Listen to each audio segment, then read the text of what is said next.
How's it going, everyone? This is Maximilian, and this is going to be a quick breakdown video covering the functionality and playability of the recently revamped Ultimate Marvel vs. Capcom 3 online mode. Let's first cover a few of the changes that'll be different from the first game online to Ultimate Online. The first thing you're going to notice when you boot up Ultimate Marvel vs. Capcom 3 is that an option shows up that allows you to search for recently released downloadable content. But the only thing you're going to find right now are the original costume packs from the vanilla Marvel vs. Capcom 3. So let's go ahead and move to the online mode. And once you're here, this stuff is going to look pretty similar. You're given about 4 options, and it's between Ranked Match, Player Match, Lobby, and Leaderboards. Ranked Match is the usual stuff that you remember before. Player Match allows you to go directly against someone, but in a non-ranked setting. And Lobby allows you to fill an entire room full of players that can all enjoy games. But let's cover some of the specific things that changed about each one of these modes. When you're in Ranked, you only get a couple of options this time to actually search for other games, and it's that if you want your region to be the same, or any, or if you want the rank limit to be the same, or any.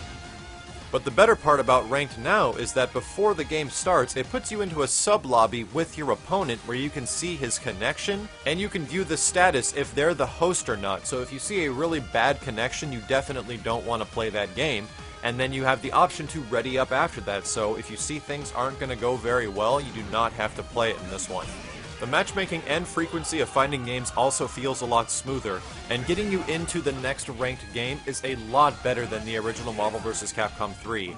In vanilla, if you did not successfully find a game, it would actually knock you all the way back to the default online mode menu, and you'd have to wait for the whole thing to load up again and just pray it would actually find somebody instead of kicking you out. In this one, if it doesn't find somebody, it gives you the option to search again, or it gives you the option to create a game. So it's much easier, and a lot of the online components for Ranked are all revolving around getting you back into the match as soon as possible. But in the little bit of experience and the few people that are playing online right now, I've found that Quick Match has seemed to get me a lot more successful games than doing Custom Match or even Create a Match. So start off with Quick Match because it seems to be working the best at the moment.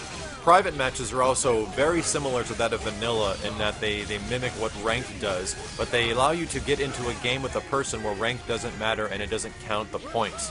So you can play up against somebody, only an individual person, and you have the option to retry or rematch at the end of the game. So this is very good for getting quick, easy games, but you still cannot invite somebody to this mode as it acts similar to Ranked Match. But if you're looking to play a game with friends or multiple friends, Lobby is definitely the way to go and has been critically improved over the first game. Now you can actually and properly spectate any game of anyone watching. If you happen to jump into a lobby while it's halfway in progress, you still cannot spectate, but if you press a button which gives you the option to spectate or not, you can do so now. They've also added some sound effects to a few of the win quotes if you end a match and you tell the other guy a good game with the on-screen display. But Lobby is a lot more functional now, and I had the chance to do a 4-player lobby with spectating, and the connection didn't seem to suffer too much, but it's kind of hard to say until you get a gigantic packed lobby, and then you can really get an example. But that leads me into my next topic of discussion, and perhaps the most important one for playing online fighting games, is the quality of connection between your opponents.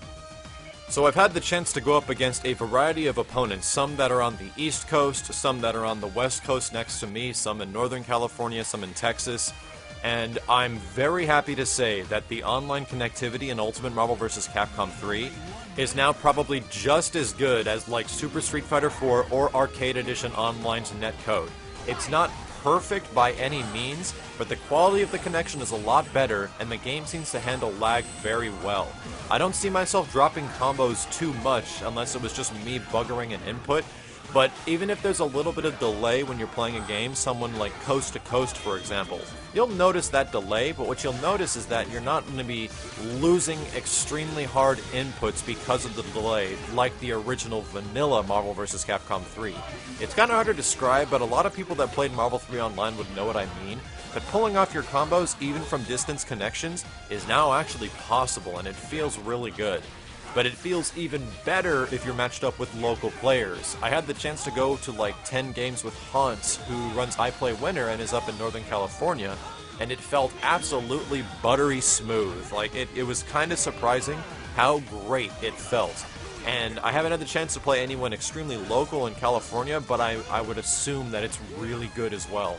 But the only thing to consider is that this is a pre-release breakdown of information. Things could change depending on how the servers occupy all this information and how the hosts pick about and how matchmaking works. Once the game gets in the hands of tens of thousands, if not hundreds of thousands, that try to jump online immediately when the game comes out. That's where we'll really begin to see and nitpick exactly how effective the netcode and how effective the new performing online is in Ultimate Marvel vs. Capcom 3. And if you'd like to jump in or enjoy watching some of these online escapades, I'll be starting up Ultimate Marvel vs. Capcom 3 The Online Warrior very soon, which will cover strategy, tactics, humor, online play, and several other elements about Ultimate Marvel vs. Capcom 3. But for now, thank you guys very much for watching, and stay tuned, plenty of matches are on the way. Take care, everyone.